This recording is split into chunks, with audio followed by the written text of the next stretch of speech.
សូមជម្រាបសួរអស់លោកអ្នកបងប្អូនទាំងអស់គ្នានៅក្នុងសេចក្តីស្រឡាញ់នៃព្រះអង្គម្ចាស់ព្រះយេស៊ូវគ្រីស្ទឥឡូវនេះយើងអរគុណដល់ទ្រង់ដែលព្រះអង្គបានត្រាស់ហៅយើងទាំងអស់គ្នាឲ្យបានចូលមកដើម្បីនឹងថ្វាយបង្គំដល់ព្រះទ្រង់ដូច្នេះហើយឥឡូវនេះសូមអស់លោកអ្នកបងប្អូនបានចូលទៅចំពោះព្រះទ្រង់ដោយការអធិដ្ឋានស្ងៀមស្ងាត់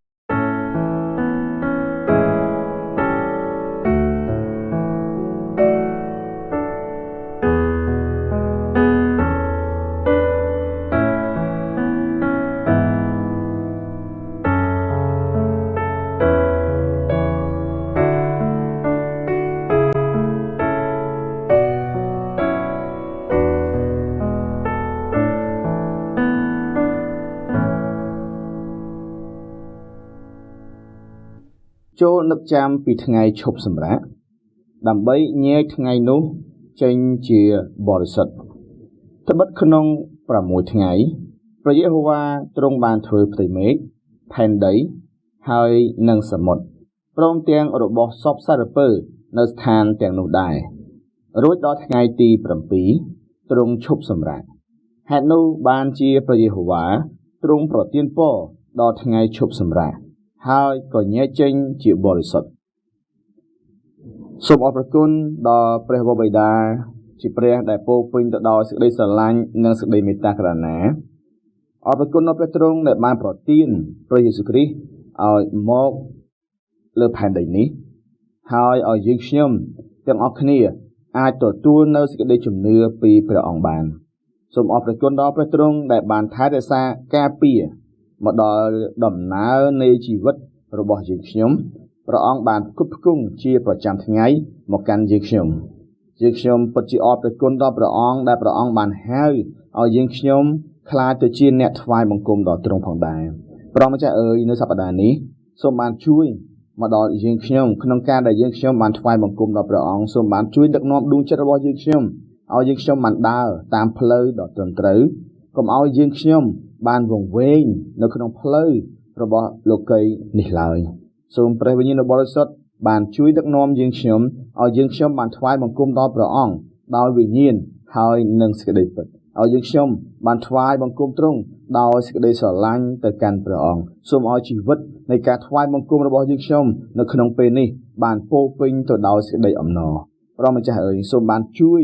ដឹកនាំឲ្យយើងខ្ញុំបានសរសើរនឹងការនៅផងទ្រង់ដោយអស់អំពីចិត្តយើងខ្ញុំអធិដ្ឋានដោយនៅក្នុងព្រះនាមព្រះអង្គម្ចាស់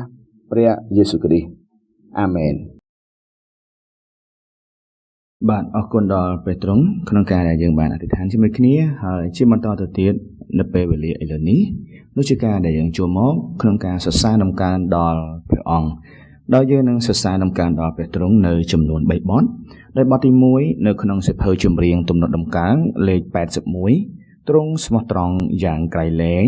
និងបទទី2នៅក្នុងសៀវភៅចម្រៀងទំនុកដំកើងលេខ282ចិត្តដែលទុកចិត្តដល់ព្រះយេស៊ូវនិងបទទី3នៅក្នុងសៀវភៅចម្រៀងទំនុកដំកើងលេខ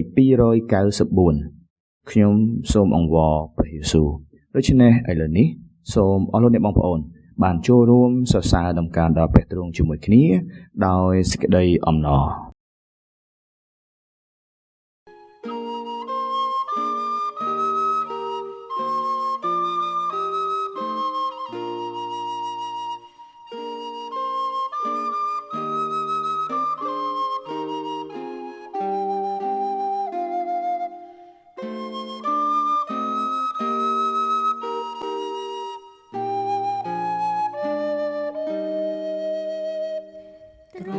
ស្មងត្រង់យ៉ាងក្រៃលែងអ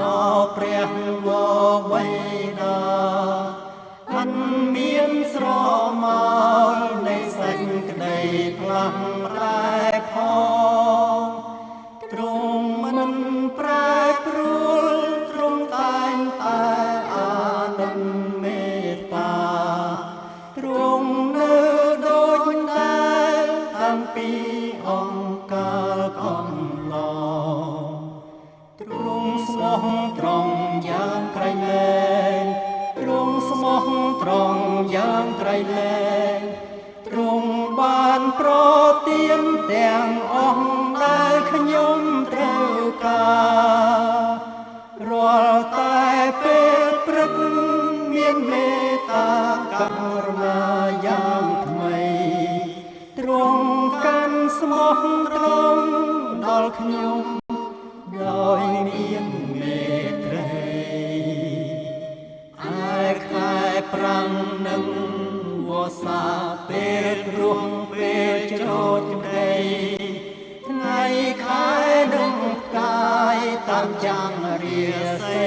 លើមេឃនោះតែងតែធ្វើបន្តព្រមគ្នាជាសាងសីពីព្រះតីទ្រង់ដ៏ស្មោះត្រង់ក្រៃណាស់ពេកទ្រង់ស្មោះត្រង់យ៉ាងក្រៃលែងទ្រង់ស្មោះត្រង់យ៉ាងក្រៃលែងទ្រង់បានប្រទានទាំងអស់ដែលខ្ញុំត្រូវការរាល់តែពេលព្រឹកមានមេត្តាករុណាយ៉ាងថ្មីទ្រង់កាន់ស្មោះត្រង់ដល់ខ្ញុំដោយមានមេត្រីទ្រង់អត់ទោសបាបហើយប្រោសឲ្យមានចិត្តសុខសាទ្រង់គង់ជាមួយដើម្បីនាំផ្លូវទៀងត្រង់ក៏ប្រោសឲ្យមាន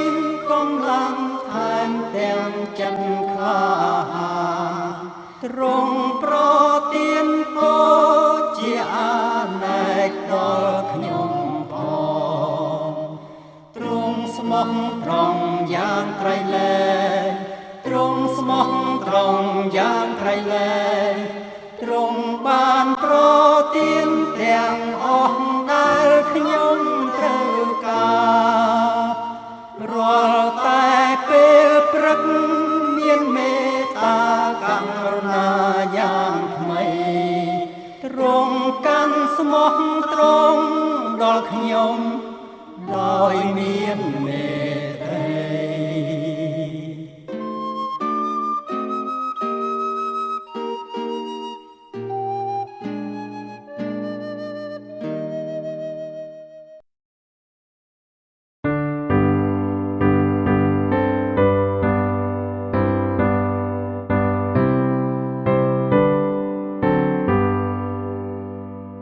ចិនដែលទុកចាទើព្រះយេ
ជាបន្តយើងនឹងដល់ពេលក្នុងការដែលចូលមកដើម្បីនឹងអធិដ្ឋានលន់តួនៅអំពើបាបរបស់យើងទៅចំពោះព្រះទ្រង់ដូច្នេះសូមអរលោកអ្នកបងប្អូនបានចូលរួមជាមួយនឹងគ្នាដោយយើងអធិដ្ឋានលន់តួនៅអំពើបាបរបស់យើងម្នាក់ទៅចំពោះព្រះអង្គក្នុងការដែលចូលមកថ្វាយបង្គំដល់ព្រះទ្រង់ដូច្នេះឥឡូវនេះសូមបានចូលរួមចិត្តដើម្បីនឹងអធិដ្ឋានលន់តួអំពើបាបរបស់យើងម្នាក់ទៅចំពោះព្រះទ្រង់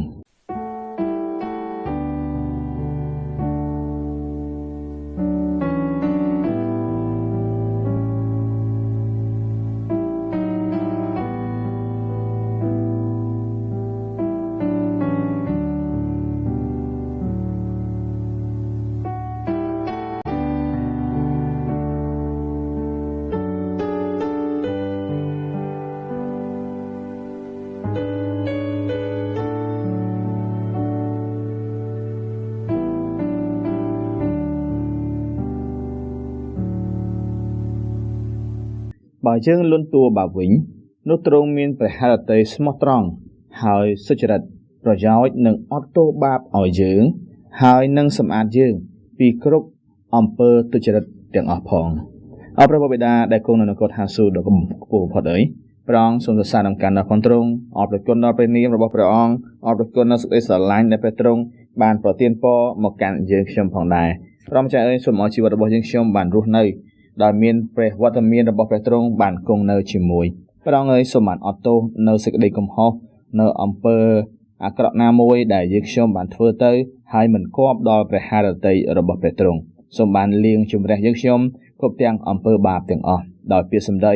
ដោយអាកប្បកិរិយាដោយការប្រព្រឹត្តណាមួយដែលមិនសមរម្យព្រះម្ចាស់អើយសូមបានជួយអត់ទោសអំពើបាបរបស់យើងខ្ញុំឲ្យយើងខ្ញុំអាចនឹងឈរនៅឲ្យយើងខ្ញុំអាចនឹងមានសេចក្តីជំនឿចូលមកថ្វាយបង្គំព្រះទ្រង់ផងដែរព្រះម្ចាស់អើយសូមបានជួយ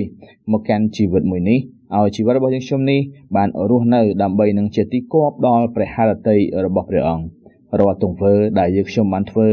ទៅចំពោះនរណាម្នាក់ពាក្យសម្ដីណាមួយនោះសូមព្រះទ្រង់បានមេត្តាករុណាផងឲ្យជីវិតរបស់យើងខ្ញុំបានរស់នៅពេញទៅដោយព្រះគុណរបស់ព្រះអង្គពេញទៅដោយសេចក្តីស្រឡាញ់របស់ព្រះទ្រង់និងរស់នៅដោយមានសេចក្តីជំនឿ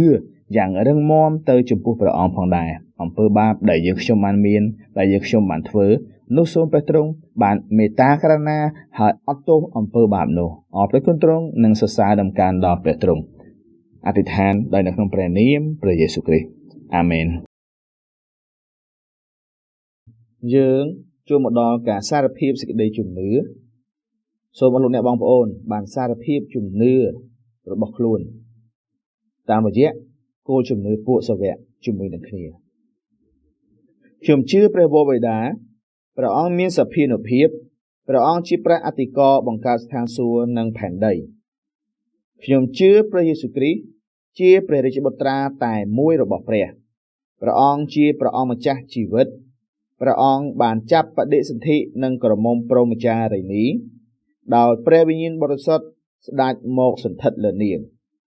ព្រះអង្គរងទុក្ខវេទនាជាប់ងារឈើឆ្កាងក្រោមអំណាចពលទាសពីឡាត់ការបានសោយទីបង្គត់ហើយព្រះបរមសពបានទទួលទីបញ្ចុះទាំងស្ដេច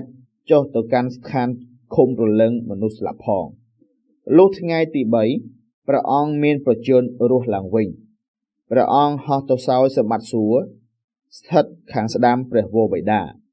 ព្រះអង្គនឹងទ្រង់ស្ដេចមកពីស្ថានសួគ៌វិញដើម្បីជំនុំជម្រះមនុស្សលោកទោះទាំងមនុស្សរស់មនុស្សស្លាប់ក៏ព្រះអង្គជំនុំជម្រះទាំងអស់ខ្ញុំជឿព្រះវិញ្ញាណបរិសុទ្ធហើយទុកចិត្តនឹងក្រុមគ្រីស្ទបរិសុទ្ធសកលលោកខ្ញុំជឿថាក្រុមជំនុំបរិសុទ្ធមានការតាក់ទងគ្នាហើយថាព្រះអង្គប្រោសអភ័យទោសបាបឲ្យផងខ្ញុំជឿថា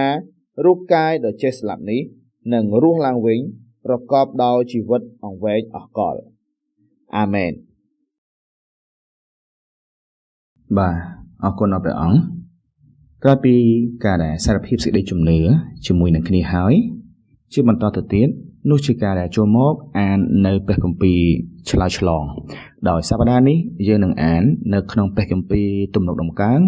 ជំពូកទី17ខទី1ដល់ខទី7 ខ្ញុំអាននៅអក្សរពណ៌ខៀវអស់លោកអ្នកបងប្អូន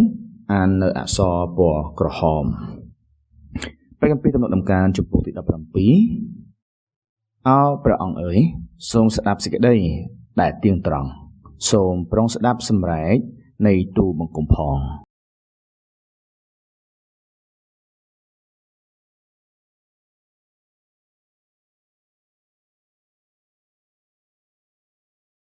សូមឲ្យការសម្រេចក្តីរបស់ទូលបង្គំបានចេញពីចំពោះទ្រង់មកសូមឲ្យព្រះនេត្រទ្រង់តតចំពោះសេចក្តីទៀងត្រង់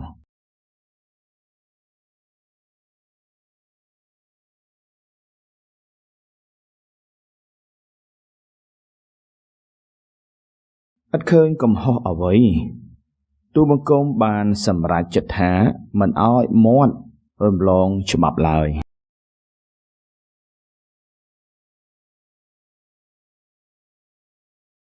ឲ្យរួចពីផ្លូវនៃមនុស្សច្រឡោតដោយសារព្រះបន្ទូលពីព្រះអស់ទ្រង់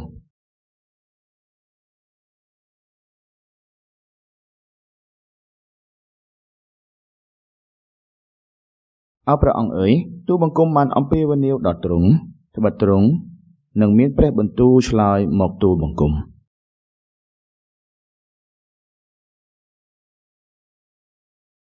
អោព្រះដ៏ជួយសង្គ្រោះដោយព្រះហស្តស្ដាំចំពោះអស់អ្នកដែលពឹងទ្រង់ឲ្យគេបានរួចពីអ្នកតតាំងអើយ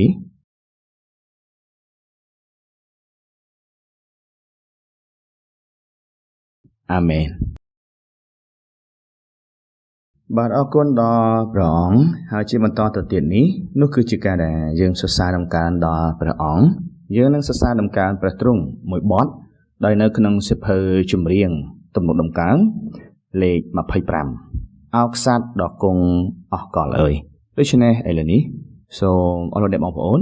បានចូលរួមសរសើរដំណើរដល់ព្រះទ្រង់ជាមួយនឹងគ្នា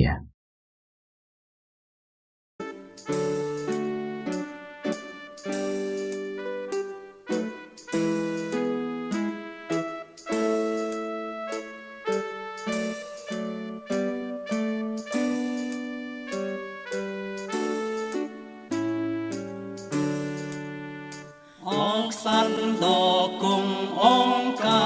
រអើយទ្រង់ជាមេទ័ពជំនាញយើងខ្ញុំចេញទៅតយុទ្ធហើយប្រាថ្នាឲ្យបានត្រូវលៀន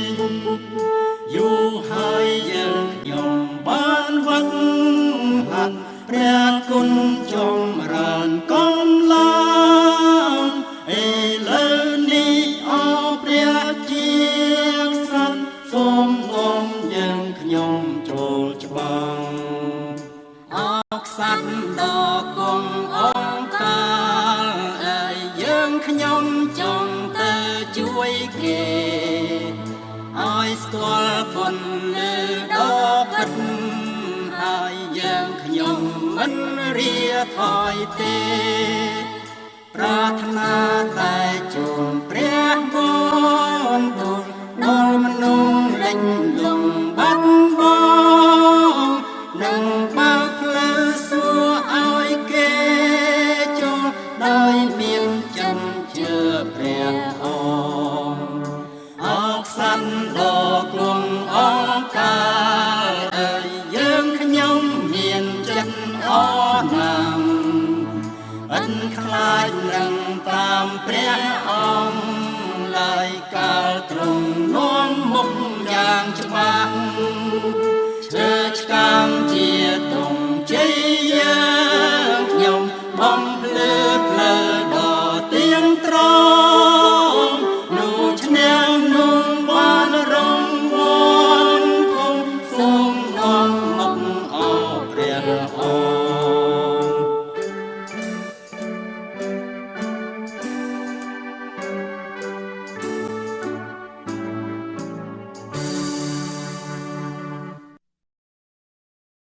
អរគុណដល់ព្រះអង្គហើយជាបន្តទៅទៀតនេះនោះគឺជាការដែលយើងចូលមកអធិដ្ឋានសម្រាប់នឹងពួកជំនុំដូច្នេះសូមអស់លទ្ធនឹងបងប្អូនបានចូលរួមជាមួយគ្នា ក្នុងការដែលយើងអធិដ្ឋានសម្រាប់នឹងពួកជំនុំផងដែរអរព្រះបិតាដ៏មានព្រះជន្មគង់នៅព្រះអង្គដ៏ជាព្រះដ៏បង្កើតសពសារពើព្រះអង្គអើយយើងសូមអរព្រះគុណដល់ព្រះទ្រង់សម្រាប់នឹងពួកជំនុំនៅក្នុងតំបន់នីមួយៗដែលព្រះទ្រង់បានបង្កើតឡើងសូមព្រះទ្រង់បានប្រទានពរទៅដល់លោកគ្រូគង្វាលអ្នកដឹកនាំនិងសមាជិកនៃក្រុមជំនុំផងដែរសូមព្រះទ្រង់បានប្រទានពរឲ្យពួកជំនុំបានឯកភាពគ្នាស្រឡាញ់គ្នាទៅវិញទៅមកហើយខ្លាចទៅជាពន្លឺឆ្លុះបញ្ចាំងអំពីសេចក្តីមេត្តាករុណារបស់ព្រះទ្រង់ផងដែរសូមព្រះទ្រង់បានប្រទានពរឲ្យសមាជិកម្នាក់ៗមានការលូតលាស់រីកចម្រើនក្នុងសេចក្តីជំនឿតាមរយៈការស្ដាប់នៅព្រះបន្ទូលរបស់ព្រះអង្គតាមរយៈការអាននៅព្រះបន្ទូលរបស់ផងទ្រង់តាមរយៈការអធិដ្ឋានទៅចំពោះព្រះអង្គផងដែរសូមព្រះទ្រង់បានប្រទានពរនៅកម្លាំងនិងប្រាជ្ញាទៅកាន់ពួកជំនុំដែលមានការបម្រើទៅកាន់ព្រះអង្គទោះបីជាពេលខ្លះកំពុងតែជួបទុក្ខលំបាកជួបនៅភាពក្រីក្រប៉ុន្តែព្រះអង្គអើយនោះសូមព្រះទ្រង់បានជួយលើកទឹកចិត្តឲ្យពួកជំនុំទាំងអស់បានរួបរวมគ្នានៅក្នុងវត្តមានរបស់ព្រះទ្រង់ផងដែរអរព្រះបិតាអើយសូមព្រះទ្រង់បានទទួលយកក៏ដូចជាដំកើងឡើងសូមព្រះអង្គបានប្រទានពរទៅកាន់ពួកជំនុំរបស់ព្រះទ្រង់នៅទូទាំងពិភពលោកនោះគឺជារូបកាយឲ្យខ្លាចទៅជារូបកាយតែមួយរបស់ព្រះអង្គសូមព្រះទ្រង់បានប្រទានពរឲ្យបើកផ្លូវក៏ដូចជាការពារទៅដល់អ្នកដែលធ្វើបេសកកម្មរបស់ព្រះទ្រង់ជាបេសកជន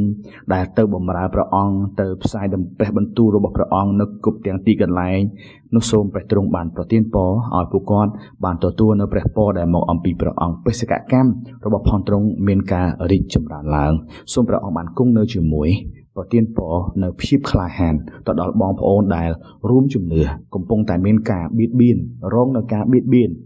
គ្មានសេរីភាពក្នុងការថ្វាយបង្គំឬក៏កំពុងតែជួបនៅបញ្ហាណាមួយនោះសូមនៅក្នុងព្រះនាមរបស់ព្រះអង្គសូមព្រះទ្រង់បានប្រទានពរនិងស្ដារឡើងវិញព្រះម្ចាស់អើយសូមឲ្យឥទ្ធិពល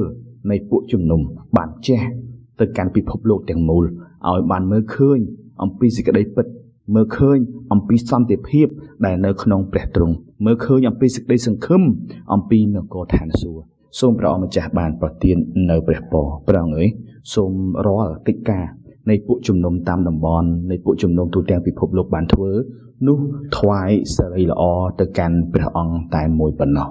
យើងខ្ញុំអធិដ្ឋានថ្វាយដោយការជឿទុកចិត្តនៅក្នុងព្រះនាមរបស់ព្រះអង្គម្ចាស់គឺព្រះនាមព្រះយេស៊ូវគ្រីស្ទអាមែន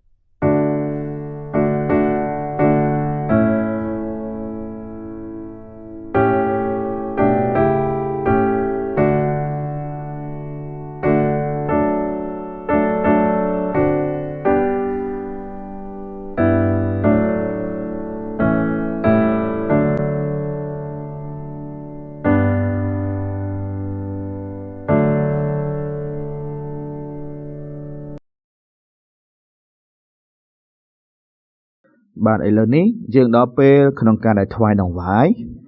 ដូច្នេះហើយសូមអស់លោកអ្នកបងប្អូនបានរៀបចំដង្វាយដើម្បីនឹងថ្វាយទៅចំពោះព្រះអង្គជាមួយនឹងគ្នា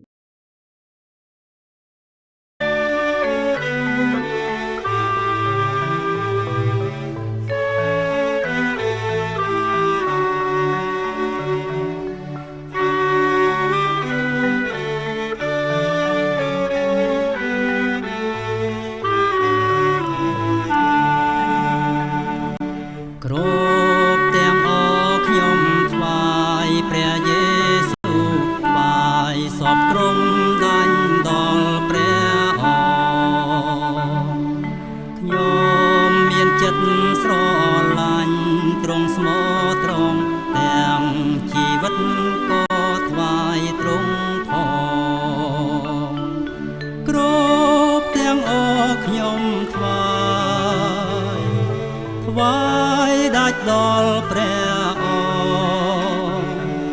ថ្វាយទាំងខ្លួនជីវិតវិញ្ញាណផងថ្វាយដាច់ដល់ព្រះអង្គគ្រ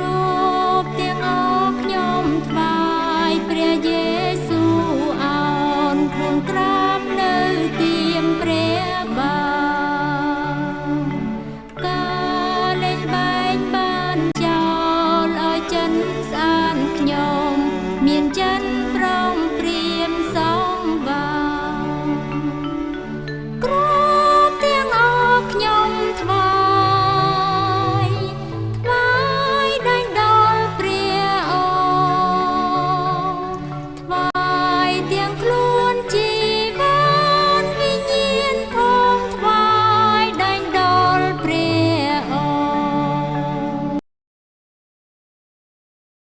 បាទអរគុណដល់ព្រះទ្រង់ក្នុងការដែលយើងបានថ្វាយនៅបដង្វាយជាមួយគ្នាហើយជាបន្តទៅទៀតនេះសូមបានអធិដ្ឋានជាមួយនឹងយើងខ្ញុំសម្រាប់ការថ្វាយនៅបដង្វាយអរព្រះបិតាដែលគង់នៅនគរឋានសួគ៌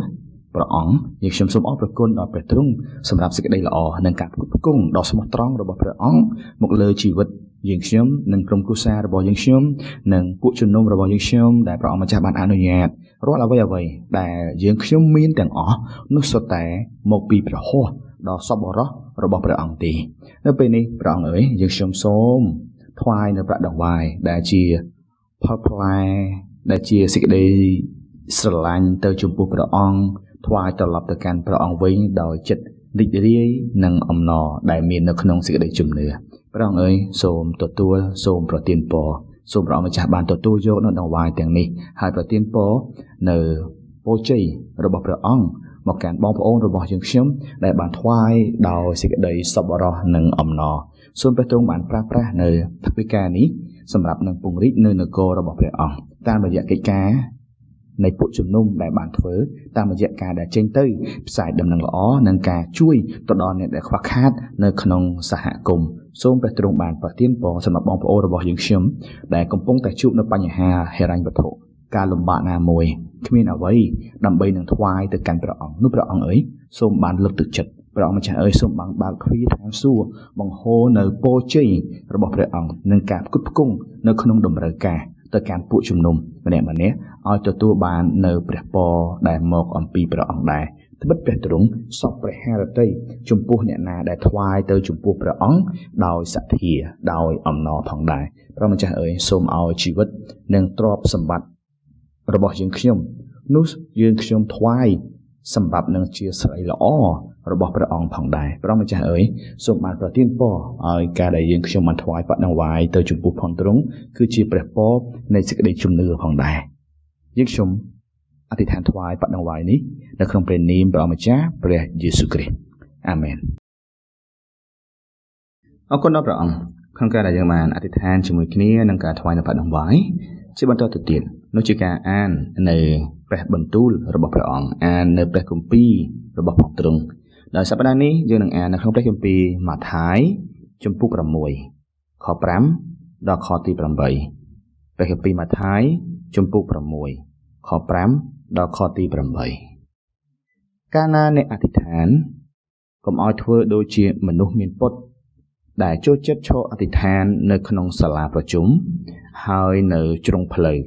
ឲ្យមនុស្សលោកឃើញនោះឡើយខ្ញុំប្រាប់អ្នករាល់គ្នាជាប្រកាសថាគេបានរង្វាន់គេហើយតែឯអ្នកកាលណាអធិដ្ឋាននោះត្រូវចូលទៅក្នុងបន្ទប់ហើយបិទទ្វាររួចអធិដ្ឋានដល់ព្រះវរបិតានៃអ្នកដែលទ្រង់គង់នៅទីលាក់កំបាំងចុះនោះព្រះវរបិតានៃអ្នកដែលទតឃើញក្នុងទីលាក់កំបាំងទ្រង់នឹងប្រទានរង្វាន់ដល់អ្នកនៅទីប្រជែកច្បាស់ហើយកាលណាអធិដ្ឋាននោះកុំឲ្យពោលពាក្យឥតប្រយោជន៍ផ្ទួនដូចជាពួកសាសដតីឡើយត្បិតគេស្មានថាព្រះទ្រង់នឹងស្ដាប់គេដោយគេពោលពាក្យជាច្រើនដូច្នេះកុំឲ្យអ្នករាល់គ្នាធ្វើដូចគេឡើយត្បិតព្រះវរបិតានៃអ្នកទ្រង់ជ្រាបនៅរបស់អ្វីដែលអ្នកត្រូវការមុនដែលអ្នកសូមផងអាមែនបាទអរគុណដល់ព្រះទ្រង់ជាពេលវេលាបន្តទៅទៀតនោះគឺជាការដែលយើងចូលមកស្ដាប់នៅព្រះបន្ទូលរបស់ព្រះទ្រង់ព្រះបន្ទូលដែលត្រូវប្រកាសនៅក្នុងសប្តាហ៍នេះមានអត្ថបទថាការអធិដ្ឋានដែលផ្ដោតតែលើព្រះចំពោះគ្រីស្ទបរិស័ទយើងមានកម្លាំងពិសេសមួយគឺជាការអធិដ្ឋានពីព្រោះការអធិដ្ឋានគឺជាមធ្យោបាយសម្រាប់មនុស្សដែលព្រះបានបង្កើតក្នុងការធ្វើទំនាក់ទំនងជាមួយព្រះដែលបានបង្កើតខ្លួនម្យ៉ាងទៀតការអធិដ្ឋានគឺជាមធ្យោបាយទី1ដើម្បីទទួលបានជំនួយពីព្រះដូច្នេះហើយគឺបរិស័ទល្អគឺជាអ្នកដែលចេះប្រើអំណាចនៃការអធិដ្ឋានបានល្អតាមរយៈការអធិដ្ឋានគឺបរិស័ទប្រកបគ្នាជាមួយព្រះបានកាន់តែស្និទ្ធស្នាលម្យ៉ាងទៀតយើងនឹងទទួល ជ័យជំនះខាងព្រលឹងវិញ្ញាណនៅក្នុងលោកីយ៍នេះដោយទទួលជំនួយពីព្រះតាមរយៈការអធិដ្ឋានបទគម្ពីរដែលយើងបានអាននៅថ្ងៃនេះមានព្រះបន្ទូលដែលព្រះយេស៊ូវបានបង្រៀនពួកសិស្សរបស់ទ្រង់អំពីការអធិដ្ឋានព្រះយេស៊ូវបង្រៀនពួកសិស្សរបស់ទ្រង់អំពីមូលហេតុដែលពួកគេត្រូវអធិដ្ឋាននិងរបៀបដែលពួកគេត្រូវអធិស្ឋានខ្ញុំសង្ឃឹមថាតាមរយៈព្រះបន្ទូលថ្ងៃនេះលោកអ្នកបងប្អូននឹងបានរៀនពីរបៀបអធិដ្ឋានបានត្រឹមត្រូវតាមរយៈនេះសូមឲ្យលោកអ្នកបងប្អូនបានក្លាយជាកូនរបស់ព្រះដែលមានព្រះចេស្តារបស់ព្រះហើយទទួលជ័យជំនះខាងព្រលឹងវិញ្ញាណនៅក្នុងពិភពលោកនេះចំណុចទី1ការអធិដ្ឋានដែលយកចិត្តទុកដាក់ចំពោះអ្នកដទៃជាធម្មតាមនុស្សច្រើនគិតថាតើអ្នកដទៃយល់យ៉ាងណាអំពីពួកគេដូច្នេះហើយមានពេលវេលាជាច្រើនដែលមនុស្សធ្វើសកម្មភាពខុសពីគំនិតរបស់ខ្លួនដោយសារតែគិតពីខ្សែភ្នែករបស់អ្នកដទៃ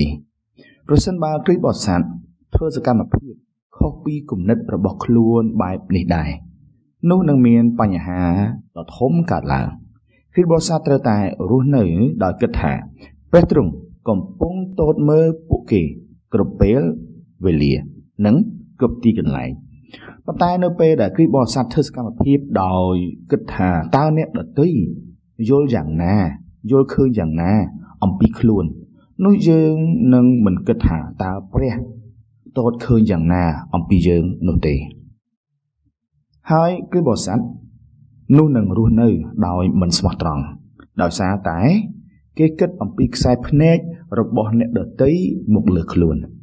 ជាពិសេសព្រះយេស៊ូវទ្រង់បានប្រមានយើងកុំឲ្យប្រព្រឹត្តដោយឥរិយាបថ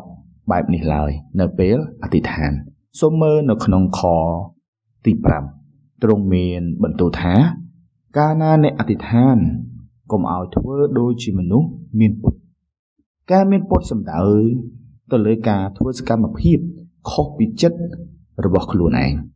មេដឹកនាំសាសនាភាគច្រើននៅក្នុងប្រទេសអ៊ីស្រាអែលជាកន្លែងដែលព្រះយេស៊ូវបានគង់នៅគេបានធ្វើសកម្មភាពដោយមានពុតជាពិសេសពួកគេបានធ្វើសកម្មភាពដោយមានពុតនៅពេលអធិដ្ឋានគឺជារឿយៗគេអធិដ្ឋាននៅក្នុងសាលាប្រជុំឬនៅជ្រុងផ្លូវតើនេះមានន័យថាយើងមិនអាចអធិដ្ឋាននៅកន្លែងដែលអ្នកដទៃអាចមើលឃើញយើងបានមែនទេមិនមែនទេយើងអាចអធិដ្ឋាននៅកន្លែងបែបនោះប៉ុណ្ណាក៏បានយើងអាចអធិដ្ឋាននៅតាមផ្លូវក៏បានឬនៅផ្សារក៏បានទៅតាមពេលវេលាប៉ុន្តែបញ្ហារបស់មនុស្សមានពុតគឺពួកគេចង់ឲ្យអ្នកដទៃទទួលស្គាល់ពួកគេថាជាអ្នកគោរពប្រតិបត្តិដល់ព្រះដោយបង្ហាញឲ្យអ្នកដទៃឃើញទិដ្ឋភាពនៃការអធិដ្ឋានរបស់ពួកគេប៉ុន្តែព្រះយេស៊ូវមានបន្ទូលថាមនុស្សបែបនេះមិនទទួលបានរង្វាន់ពីព្រះទេដោយហេតុអ្វីទៅតើគោលបំណងនៃការអធិដ្ឋានរបស់ពួកគេមិនមែនដើម្បីចូលទៅឯព្រះទេប៉ុន្តែដើម្បីទទួលបានការសរសើរពីអ្នកដទៃដោយសារតែពួកគេទទួលបានការសរសើរពីមនុស្សរួចហើយដូច្នេះពួកគេមិនមានរង្វាន់ដែលពួកគេនឹងទទួលពីព្រះទេលោកអ្នកបងប្អូនជាទីស្រឡាញ់ការអធិដ្ឋានរបស់យើងត្រូវថ្វាយដល់ព្រះនៅថ្ងៃនេះសូមអធិដ្ឋានដោយគិតដល់តែព្រះប៉ុណ្ណោះដើម្បីទ្រង់ប៉ុណ្ណោះនោះទ្រង់អាចទទួលការអធិដ្ឋានរបស់យើងនៅពេលដែលយើងអធិដ្ឋានតាមរបៀបនេះយើងនឹងទទួលបានព្រះគុណនិងជំនួយដែលព្រះបានរៀបចំសម្រាប់យើងចំណុចទី2ការអធិដ្ឋានដែលយកចិត្តទុកដាក់ចំពោះតែព្រះប៉ុណ្ណោះបើអញ្ចឹងតើយើងត្រូវធ្វើយ៉ាងណាដើម្បីអធិដ្ឋានទៅព្រះតែប៉ុណ្ណោះដោយឥតមានពុតសូមមើលខទី6ខនេះចែងថាតែឯអ្នកកាលណាអធិដ្ឋាននោះត្រូវចូលទៅក្នុងបន្ទប់ហើយបិទទ្វាររួចអធិដ្ឋានដល់ព្រះវរបិតានៃអ្នកដែលទ្រង់គង់នៅទីលាក់កំបាំងចុះពាក្យថាបន្ទប់នៅត្រង់នេះសំដៅទៅលើបន្ទប់តូចបំផុតនៅក្នុងផ្ទះ ដោយសារតែកន្លែងបែបនេះតូចពេកធ្វើឲ្យមនុស្សម្នាក់មិនអាចនៅក្នុងបន្ទប់នោះជាមួយនឹងអ្នកដទៃបានទេវាជាកន្លែងដែលមានតែមនុស្សម្នាក់ប៉ុណ្ណោះអាចចូលទៅអធិដ្ឋានបានចុះហេតុអ្វីបានជាព្រះយេស៊ូវមានបន្ទូលប្រាប់ឲ្យអធិដ្ឋាននៅកន្លែងបែបនេះដោយព្រោះថានៅពេលដែលយើងអធិដ្ឋានទៅព្រះយើងទូលទៅកាន់ព្រះប៉ុណ្ណោះហើយការចូលទៅក្នុងបន្ទប់មានន័យថាផ្ដាច់ខ្លួនចេញពីលោកីអង្គុយនៅក្រោមបល្ល័ង្ករបស់ព្រះសម្លឹងមើលតែព្រះហើយទូលទៅកាន់ព្រះប៉ុណ្ណោះនៅពេលដែលយើងអធិដ្ឋានតាមរបៀបនេះយើងធ្វើការប្រកបគ្នាក្នុងសេចក្តីស្រឡាញ់យ៉ាងជ្រាលជ្រៅជាមួយព្រះតាមរយៈការអធិដ្ឋានយើងផ្ដោតការយកចិត្តទុកដាក់តែទៅលើព្រះហើយទូលសូមពីទ្រង់នៅរាល់សំណូមពរអធិដ្ឋានរបស់យើងទាំងអស់មិនឲ្យសល់សូម្បីតែមួយពេលនោះព្រះទ្រង់សន្តាប់ការអធិដ្ឋានរបស់យើងហើយទ្រង់ឆ្លើយតបនឹងសំណូមពរអធិដ្ឋានរបស់យើងចំណុចទី3ការអធិដ្ឋានដែលធ្វើឡើងដោយទុកចិត្តព្រះមានចំណុចមួយទៀតដែលយើងត្រូវប្រុងប្រយ័ត្ននៅពេលយើងអធិដ្ឋាននោះគឺយើងត្រូវតែអធិដ្ឋានដោយមានសេចក្តីជំនឿចំពោះព្រះតាមពិតទៅមិនមែនមានតែគ្រីស្ទបរិស័ទទេដែលធ្វើការអធិដ្ឋានអ្នកជឿសាសនាដទៃផ្សេងទៀតក៏អធិដ្ឋានដែរប៉ុន្តែការអធិដ្ឋានដែលគ្រីស្ទបរិស័ទធ្វើនិងការអធិដ្ឋានដែលអ្នកមានជំនឿលើសាសនាផ្សេងគេធ្វើមានភាពខុសគ្នា 100% ពីព្រោះការអធិដ្ឋានដែលគ្រីស្ទបរិស័ទធ្វើគឺអធិដ្ឋានទៅកាន់ព្រះដ៏មានព្រះជន្មរស់ប៉ុន្តែការអធិដ្ឋានដែលអ្នកមានជំនឿលើសាសនាផ្សេងគេធ្វើគឺអធិដ្ឋានទៅកាន់ព្រះដែលស្លាប់ហើយយើងត្រូវតែអធិដ្ឋានដោយមានសេចក្តីជំនឿជឿថាព្រះដែលកំពុងគង់ព្រះជន្មនេះពេលឥឡូវនេះដែរទ្រង់ស្ដាប់សេចក្តីអធិដ្ឋានរបស់យើងព្រះយេស៊ូវបានប្រមានពួកសិស្សរបស់ទ្រង់ដោយបន្ទូលថាកុំអធិដ្ឋានដោយសាសដទៃឡើយសាសដទៃនៅត្រង់នេះសំដៅទៅលើអ្នកមិនជឿព្រះយេស៊ូវដែលមិនស្គាល់ព្រះដ៏ពិតលក្ខណៈនៃការអធិដ្ឋានរបស់សាសដទៃគឺពួកគេអធិដ្ឋានយ៉ាងវែងហេតុអ្វីបានជាពួកគេអធិដ្ឋានយ៉ាងវែងសូមមើលនៅខទី7ហើយការណាអធិដ្ឋាននោះកុំឲ្យពោលពាក្យឥតប្រយោជន៍ផ្ទួនដោយពួកសាសដទៃឡើយត្បិតគេស្មានថា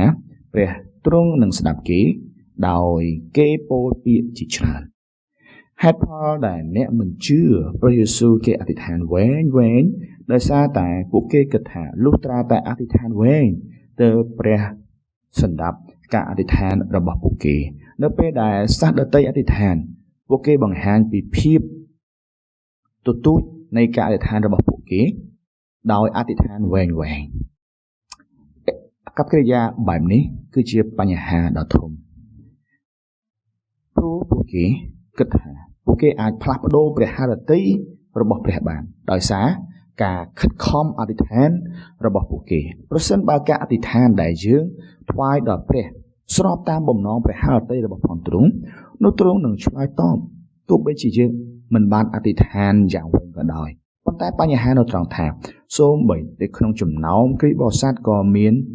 អ្នកអធិដ្ឋានដោយសាសដទៃដែរពួកគេគិតថាប្រសិនបើពួកគេបង្ហាញឲ្យព្រះតតឃើញថាពួកគេអធិដ្ឋានវែ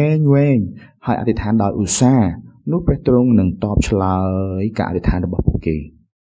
គឺមិនអញ្ចឹងទេប្រសិនបើយើងអធិដ្ឋានដើម្បីបំពេញភាពលោភលន់របស់យើងដែលខុសពីបំណងព្រះハរតីរបស់ព្រះនោះទោះបើយើងអធិដ្ឋានវែងយ៉ាងណាក៏ដោយក៏អធិដ្ឋាននោះមិនត្រូវបានឆ្លើយតបឡើយព្រះគម្ពីរយ៉ាកុបជំពូក4ខ3ចែងថាអ្នករាល់គ្នាក៏សូមដែរតែមិនបានទេត្បិតសេចក្តីសំណូមនោះបែបអាក្រក់សម្រាប់នឹងចាយបំពេញសេចក្តីសម្រើបរបស់អ្នករាល់គ្នាវិញម្យ៉ាងទៀតព្រះទ្រង់ជាព្រះបិតារបស់យើងទ្រង់ជ្រាបហើយថាតើកូនរបស់ទ្រង់ត្រូវការអ្វីមុនពេលដែលយើងអធិដ្ឋាន ទៅទៀតផងដូច្នេះហើយមុនពេលដែលយើងទូលសូមទៅព្រះនៅអ្វីនៅសេចក្តីត្រូវការរបស់យើងនោះព្រះទ្រង់បានជ្រាបរួចទៅហើយទ្រង់ក៏ត្រៀមរៀបចំអ្វីដែលយើងត្រូវការទាំងអស់ផងដែរប៉ុន្តែយើងមិនត្រូវយល់ខុសឡើយថាដោយសារហេតុនោះយើងមិនចាំបាច់អធិដ្ឋានទេមនុស្សមួយចំនួនគិតថាប្រសិនបើព្រះជ្រាបអ្វីទាំងអស់ដែលយើងត្រូវការហើយទ្រង់សពព្រះអតីនឹងប្រទានពរមកយើងនោះទ្រង់នឹងប្រទានពរមកយើងទោះបីជាយើងមិនអធិដ្ឋានក៏ដោយគឺមិនអញ្ចឹងទេព្រោះថាការអធិដ្ឋានគឺជាមធ្យោបាយសម្រាប់ឲ្យយើងទទួលជំនួយពីព្រះប៉ុន្តែក៏ជាមធ្យោបាយដ៏សំខាន់បំផុតសម្រាប់កូនរបស់ព្រះធ្វើការប្រកបគ្នាជាមួយព្រះផងដែរព្រះទ្រង់ប្រទានឲ្យយើងនៅសំណូមពរអធិដ្ឋានជាច្រើនយ៉ាងហើយទ្រង់ធ្វើឲ្យយើងអធិដ្ឋានហើយតាមរយៈការអធិដ្ឋានយើងជួបជាមួយព្រះនិងប្រកបជាមួយទ្រង់លើសពីនេះទៅទៀតយើងទទួលបានពីព្រះនៅអ្វីដែលយើងត្រូវការនៅក្នុងសេចក្តីស្និទ្ធឋានបញ្ចប់លោកអ្នកបងប្អូនជាទីស្រឡាញ់ពេលវេលានៃការអធិដ្ឋានគឺជាពេលវេលាដើម្បីគិតតែពីព្រះហើយសម្លឹងមើលតែទ្រង់ប៉ុណ្ណោះយើងមិនត្រូវអធិដ្ឋានឲ្យតែមនុស្សឃើញឬអធិដ្ឋានឲ្យតែមនុស្សឮនោះទេម្យ៉ាងទៀតពេលវេលានៃការអធិដ្ឋានគឺជាពេលវេលានៃការផ្ដាច់ខ្លួនចេញពីលោកីនោះក៏ជាពេលវេលាដែលយើងចូលទៅចំពោះមុខបល្ល័ង្កនៃព្រះក្នុងនាមព្រះយេស៊ូវផងដែរនោះជាការទូលទៅកាន់ព្រះដែលជ្រាបពីស្ថានភាពរបស់យើងច្បាស់ជាយើងទៅទៀតគឺព្រះបិតាដ៏ល្អរបស់យើងទ្រង់ប្រទានរបស់ល្អបំផុតដល់យើងក្នុងកលៈទេសៈរបស់យើងហើយនោះជាការដែលយើងសារភាពថាអ្វីទាំងអស់សុទ្ធតែមកពីព្រះហើយយើងអរព្រះគុណដល់ព្រះនិងសរសើរដំណការទ្រង់ផងដែរសូមលោកអ្នកបងប្អូនខ្លាចជាកូនរបស់ព្រះប្រកបដោយសេចក្តីជំនឿដែលតែងតែទៅទីកន្លែងអធិដ្ឋានដ៏អស្ចារ្យមួយនេះបាទអរគុណដល់ព្រះអង្គសូមបានអធិដ្ឋានជាមួយនឹងយើងខ្ញុំក្រោយដែលយើងបានស្ដាប់នៅព្រះបន្ទូលរបស់ព្រះទ្រង់ហើយព្រះបិតាយើងខ្ញុំអរព្រគុណដល់ព្រះទ្រង់សម្រាប់ព្រះពរនៅសប្តាហ៍នេះដែលព្រះអង្គបានប្រទានពរមកកាន់យើងខ្ញុំឲ្យយើងខ្ញុំបានដឹងអំពីរបៀបដែលយើងខ្ញុំត្រូវអធិដ្ឋានឲ្យយើងខ្ញុំដឹងអំពីចំណុចនីមួយៗដែលយើងខ្ញុំត្រូវទូលទៅចំពោះព្រះទ្រង់ព្រះអង្គអើយសូមឲ្យជីវិតរបស់យើងខ្ញុំជាជីវិតដែលក្លាហាននៅក្នុងសេចក្តីជំនឿដែលចូលទៅចំពោះផងទ្រង់ព្រះអង្គជាព្រះដែលបង្កើតព្រះអង្គជាព្រះដែលជ្រាបដឹងអំពីគ្រប់ទាំងសារពើនៅថ្ងៃនេះផងដែរព្រះអង្គអើយព្រះអង្គបានប្រទានពរនៅមធ្យោបាយមួយឲ្យយើងខ្ញុំបានមានទំនាក់ទំនងយ៉ាងល្អជាមួយនឹងព្រះទ្រង់ឲ្យយើងខ្ញុំចេះនឹងទូលសូមទៅកាន់ព្រះអង្គនៅអ្វីដែលព្រះអង្គសពព្រះហឫទ័យនិងប្រទានពរផងដែរព្រះអង្គអើយសូមឲ្យជីវិតរបស់យើងខ្ញុំជាជីវិតដែលរស់នៅដោយមានការអធិដ្ឋានទៅចំពោះផងទ្រង់ដែលយើងខ្ញុំអធិដ្ឋានយកចិត្តទុកដាក់ជាមួយនឹងអ្នកដទៃផងដែរឲ្យយើងខ្ញុំបានយកចិត្តទុកដាក់តែចំពោះព្រះអង្គផ្ដោតទៅចំពោះព្រះទ្រង់តែមួយហើយសូមឲ្យយើងខ្ញុំខិតជាអ្នកដែលទុកចិត្តទៅកាន់ព្រះអង្គតាមរយៈការដែលយើងខ្ញុំអធិដ្ឋានហើយឲ្យយើងខ្ញុំជឿថាព្រះទ្រង់នឹងប្រទានពរជាប្រជែកច្បាស់សូមឲ្យយើងខ្ញុំបានរស់នៅដោយធ្វើតាមព្រះហឫទ័យរបស់ព្រះទ្រង់អរព្រគុណដល់ព្រះអង្គអធិដ្ឋានថ្វាយដោយការអរព្រគុណទ្រង់ក្នុងព្រះនាមព្រះយេស៊ូវគ្រីស្ទអាមែន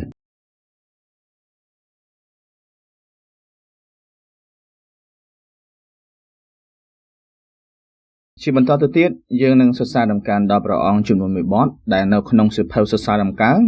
លេខ127រហូតតតែព្រះយាងត្រឡប់វិញដូច្នេះឥឡូវនេះ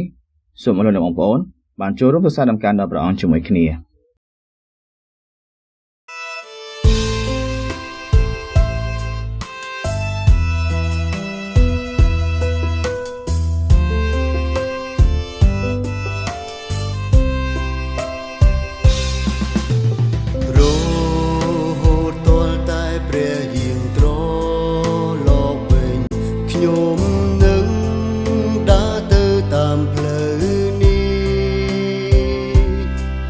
បី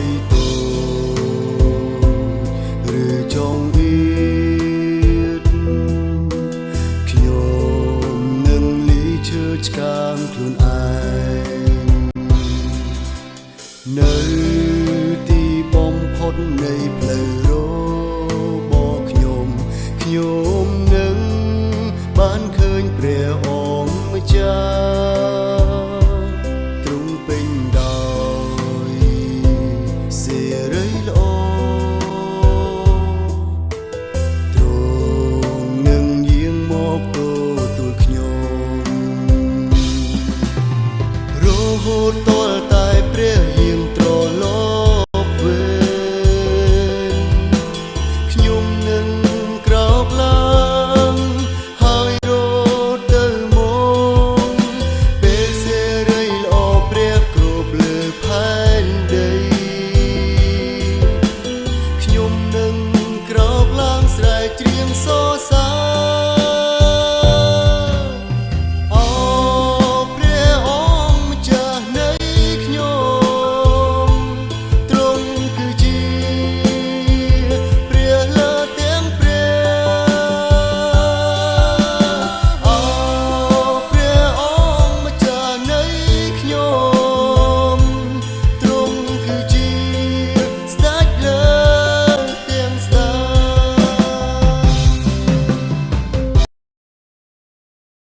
ឥឡូវនេះយើងដល់ពេលដែលបញ្ចប់ក្នុងការថ្វាយបង្គំហើយដូច្នេះសូមអរគុណអ្នកបងប្អូនសូមបានចូលរួមចិត្តអធិដ្ឋានសូមព្រះពរជាមួយនឹងខ្ញុំ